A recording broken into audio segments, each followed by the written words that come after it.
And you're telling me you're 51 and you have no form of identification. Are you sticking with this just going to be marijuana? No. All right, so why are you being dishonest with the court? All right, 2960, State of Texas versus Carl Clark.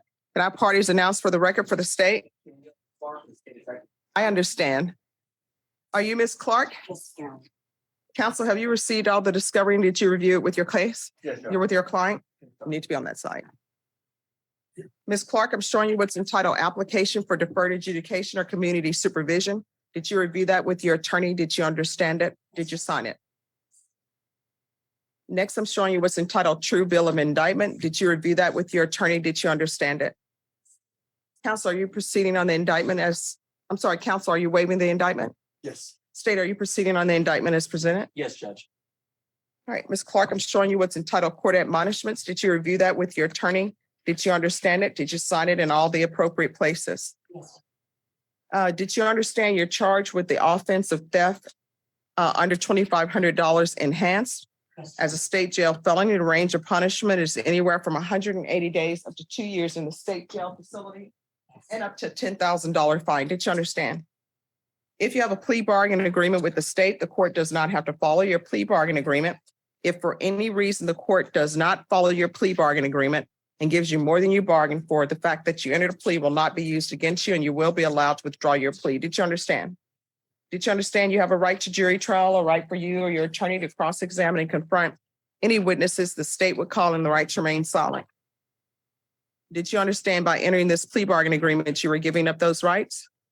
Did you intend to give up those rights and enter into a plea in this case? Did you understand if the court were to grant your application for deferred adjudication, if for any reason your deferred adjudication were revoked, the court could find you guilty, sentence you up to 2 years in the state jail facility and up to a $10,000 fine? Counsel, has your client been able to provide you with any defenses? Sure. Do you believe she has a rational as well as a factual understanding of the charges against her? I do, Your Honor. Do you believe she's currently competent and was legally sane at the time of the offense? Yes, Your Honor. Ms. Clark, has anyone threatened you, coerced you, or placed you in fear to get you to enter this plea? No.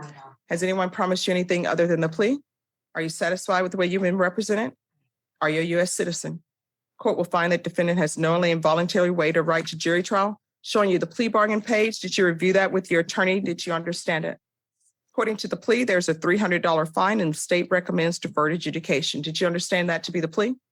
Defense? Yes, Your Honor. State? Yes. Next, I'm showing you the paragraph entitled waiver of appeal paragraph. Did you review that paragraph with your attorney? Did you understand it? Did you sign it in both places? Did you understand by signing that you're waiving your right to appeal? The only items that can be appealed are written pretrial motions that have been filed, heard, and ruled upon by the court. Did you understand? Counsel, are there many such motions? No, Your Honor. Next, I'm showing you outside the agreement. State is asking you that your community supervision be for a term of 180 days. There be 120 hours of community service, restitution in CATs 1 and 2. Did you understand those are recommendations from the state and the court does not have to follow those recommendations? I understand. Then to the offenses charged, how do you plead? Guilty, not guilty, or no contest? State, any evidence? State offer, State Exhibit 1 and all attachments. No objections, Your Honor. Ms. Clark, I'm showing you what's entitled waiving consent to stipulation of testimony and stipulations. Did you review that document with your attorney? Did you understand it? Did you sign it in all the appropriate places? Again, did you understand you have a right to jury trial, a right for you or your attorney to cross-examine and confront any witnesses the state would call in the right to remain silent? Did you understand that today the state would be presenting evidence in the form of witnesses' statements and police reports, but most importantly, there would be no live testimony? Did you understand? Court will find that defendant has knowingly and voluntarily waived and consented to stipulation of testimony and stipulations. Court will accept into evidence State's Exhibits 1 and attachments and review the same.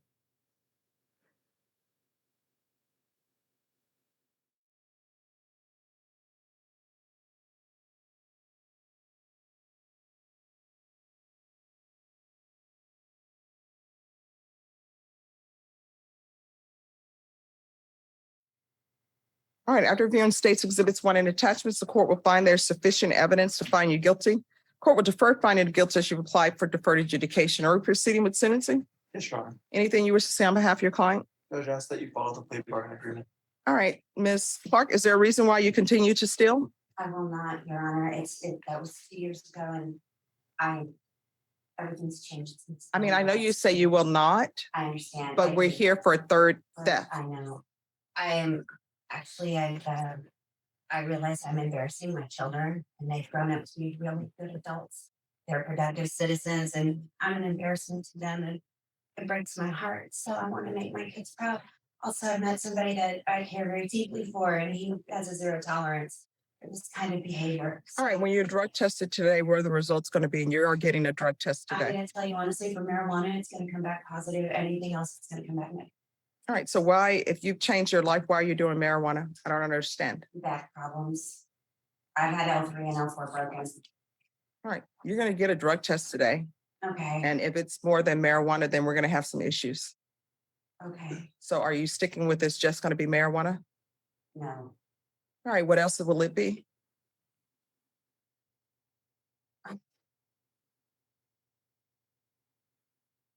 Meth.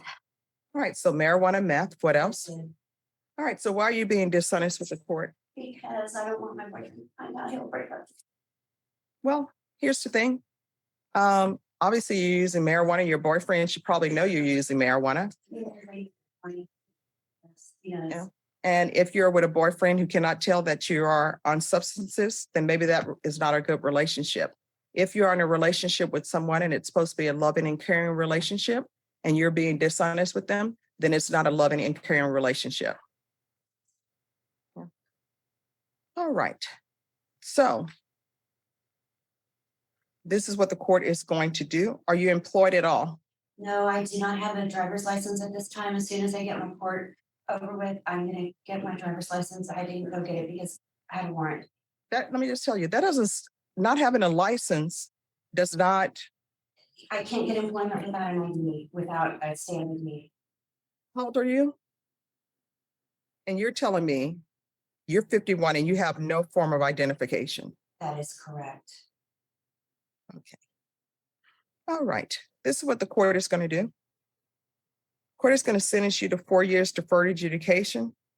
There's a $300 fine that will be probated. 120 hours of community service restitution. How do you spend your days if you don't have employment? Cleaning, cooking. I have a couple of friends that are sick. I go by and check on them sometimes, bring them soup. They're like sick, like dying. All right, cats 1 and 2, proof of employment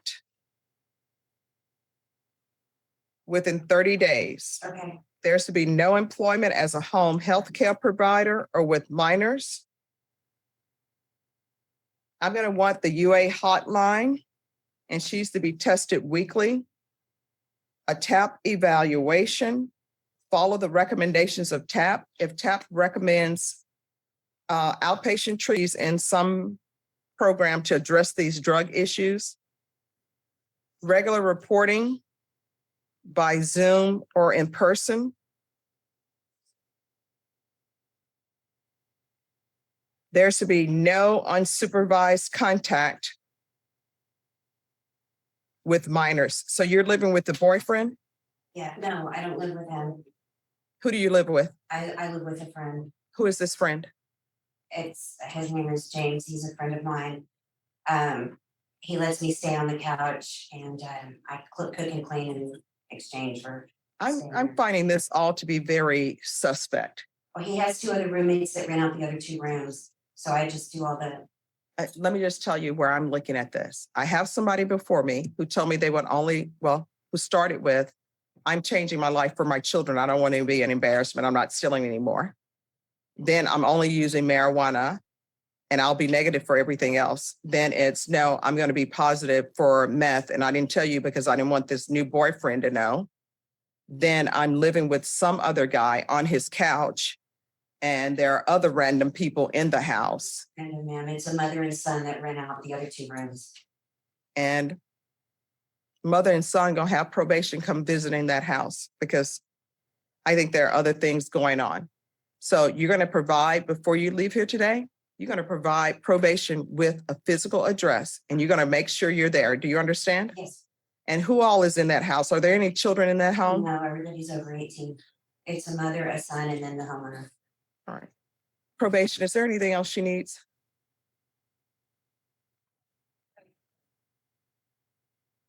Anything else you need from the court? All right. Just Judge, just one thing in terms of the employment, I think it was proof of employment within 30 days. And is that some assistance that probation can help with, Yes. making it mandatory for 30 days to make sure that they help her? Yes. Yeah. I mean, there's employment available for everybody. It's just you got to knock your pride aside and say, I am out here getting employment so that I can meet my own basic needs. Showing you what's entitled Trial Court Certification of Defendant's Rights to Appeal. Did you review that with your attorney? Did you understand it and did you sign it? Because this is a plea bargaining agreement, because I followed your plea bargaining agreement, and because you waived your right to appeal, you do not have the court's permission to appeal. And we'll recall the warrant. Thank you. All right, good luck. She walked into court asking for a second chance, claiming she had completely changed her life. She said she wanted to make her children proud and insisted she had stopped stealing. But Judge Stephanie Boyd wasn't convinced.